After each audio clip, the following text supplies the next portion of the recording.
हर रोज एक नई कहानी देखने के लिए चैनल को सब्सक्राइब करें और बेल आइकन दबाना ना भूलें। करुणा रायपुर गांव की रहने वाली थी। इस बार गांव में बड़ी ही धूमधाम से नवरात्रि आयोजन किया जा रहा था।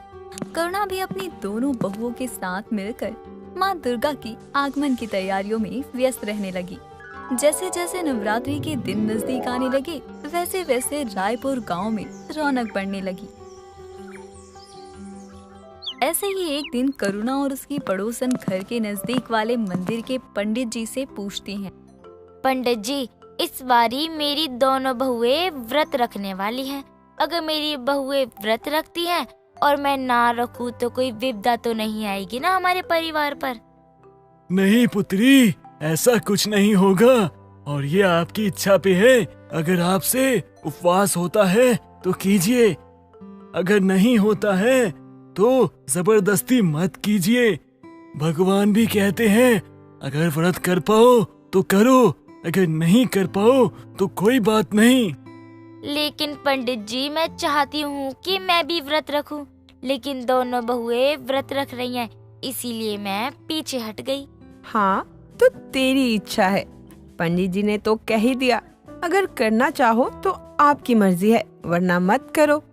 अब घर चले, नवरात्रि की ढेरों खरीदारी भी करनी है। हाँ, मुझे भी तो करनी है। एक तू ही नहीं है इस गांव में पंडिताइन। चल, अब तुझे देरी हो रही होगी। देख करुणा, मजाक अपनी जगह और मेरी पूजा अपनी जगह।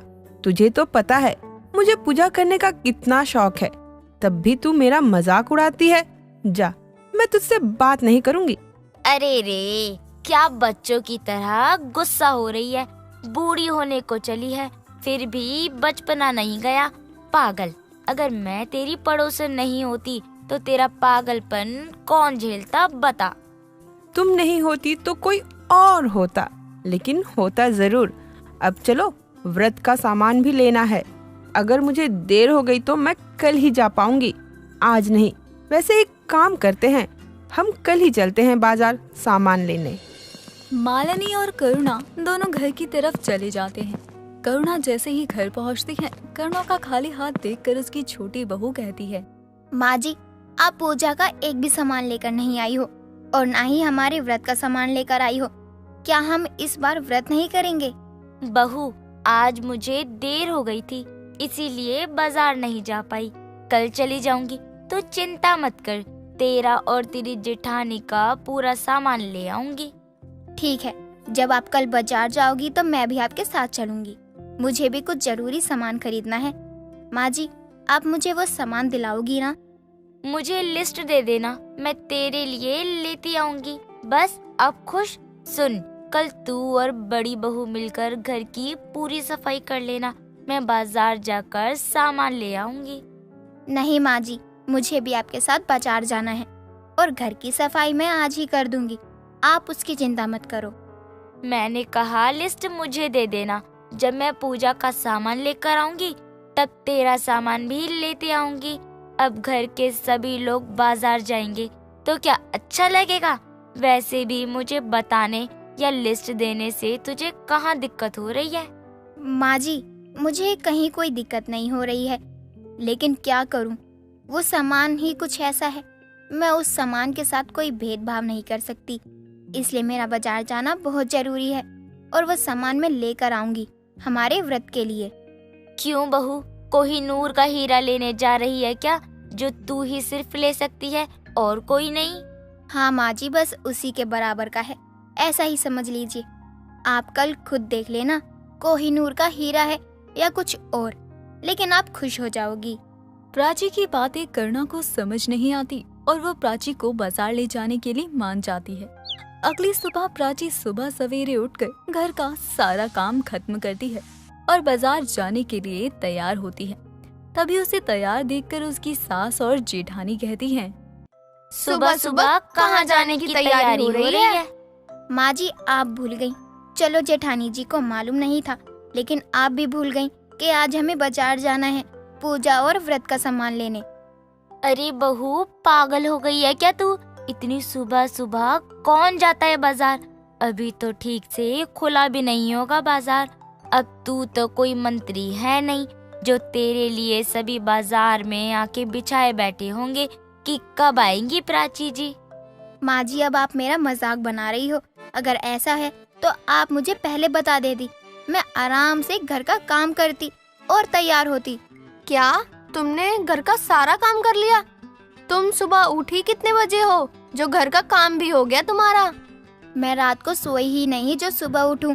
मैंने तो घर का काम रात से करना शुरू कर दिया था, आज बाजार जाने की जल्दी में। लेकिन क्या फायदा मेरा जब जाना ही देर से है। आज एक बात पूरी तरह से साफ हो गई है कि तू सच में पागल है, जो बाजार जाने के चक्कर में रात भर सोई भी नहीं, पागल कहीं की। माँ जी, देवरानी जी पागल नहीं है, ये बेवकूफ है, तभी ऐसी हरकतें कर बैठी। प्राची, एक बार माँ जी से पूछ लेती कब और किस वक्त बाजार जाना है। चलो, एक बात तो अच्छी हो गई, घर का सारा काम हो गया। हाँ तो फिर आप जाओ, आराम करो।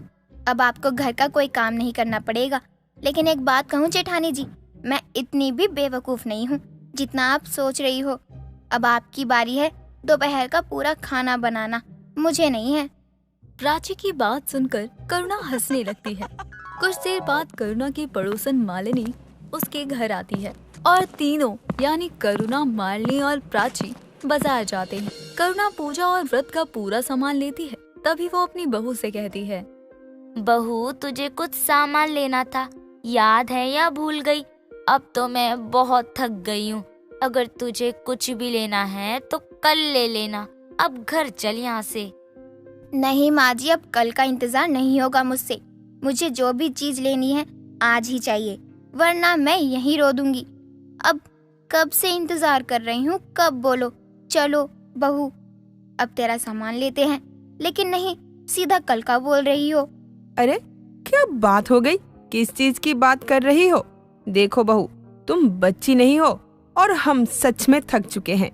हमसे ज्यादा उम्मीद मत रखो। अगर तुम्हें सामान लेना है तो जल्दी जाकर लेकर आओ, हम यहीं हैं। ठीक है, मैं जल्दी जाकर अपना सामान लेकर आती हूँ। आप दोनों यहाँ से जरा भी मत हिलना। मैं यूँ गई और यूँ झट से वापस आ जाऊंगी। अब तो इसके पैर रुकने का नाम नहीं लेने वाले हैं मालिनी। पता है, आज तो इसने हद कर दी। बाजार आने के चक्कर में पूरी रात सोई नहीं और घर का पूरा काम भी कर लिया। सुबह के 10 बजे तैयार हो चुकी थी बाजार आने के लिए। हाय दैया, ऐसा क्या लेने गई है तेरी बहू जो सोए बिना घर का पूरा काम कर गई? बाजार घूमना ज्यादा पसंद है क्या तेरी बहू को? करुणा और मालिनी बात कर ही रहे होते हैं, उतने में ही प्राची अपना सामान लेकर उनके पास पहुंच जाती है और फिर तीनों अपने घर की तरफ बढ़ने लगती हैं। ऐसे ही कुछ दिन और बीत जाते हैं और आज नवरात्रि का पहला दिन है। प्राची और साधना दोनों व्रत रखते हैं। तभी प्राची और साधना से करुणा कहती है, आज से तुम दोनों का व्रत शुरू हो रहा है। देखो, अभी भी वक्त है, अगर नहीं होता तो मत करना। तुम दोनों पर कोई दबाव नहीं है। अगर ना करना चाहो तो व्रत मैं कर लूंगी। माँ जी, मैं तो व्रत कर लूंगी, आपको तो पता है मेरा, लेकिन देवरानी जी का पता नहीं। वो 9 दिन का उपवास कर पाएंगी भी या नहीं? क्यों नहीं कर पाऊंगी जेठानी जी?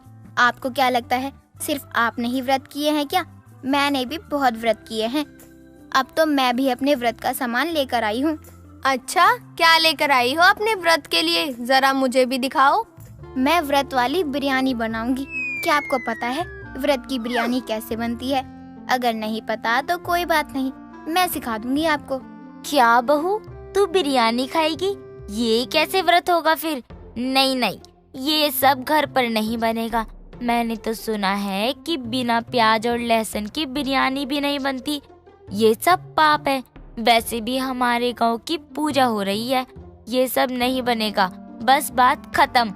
माँ जी, आप खुद मेरे साथ बैठकर देखना मैं कैसे व्रत वाली बिरयानी बनाती हूँ, ताकि आपको भी आ जाए बनाना। अच्छा ठीक है, मैं भी देखूंगी कि तू कैसे व्रत वाली बिरयानी बनाती है, ताकि मैं भी सीख लूं व्रत वाली बिरयानी बनाना। तो ठीक है, फिर चलें व्रत की बिरयानी बनाने। व्रत की बिरयानी नहीं, बल्कि ये बोल बहू कि व्रत वाली बिरयानी। अगर बिरयानी अच्छी बनी तो फिर मैं पूरे गांव में बांटूंगी। प्राची व्रत वाली बिरयानी बनाती है और भोग लगाने के बाद सभी अपना व्रत तोड़ते हैं। व्रत वाली बिरयानी करुणा को भी बहुत अच्छी लगती है। ऐसे ही अगली सुबह प्राची उठकर घर का सारा काम खत्म कर इस बार सभी गांव वालों के लिए व्रत वाली बिरयानी बनाती है। सभी को बहुत पसंद आती है और अब हर साल करुणा के घर में सभी के लिए व्रत वाली बिरयानी बनती है। दोस्तों, अगर आपको ये कहानी पसंद आई तो इसे लाइक करें, शेयर करें और कमेंट करके बताएं कि कहानी में आपको सबसे अच्छा क्या लगा।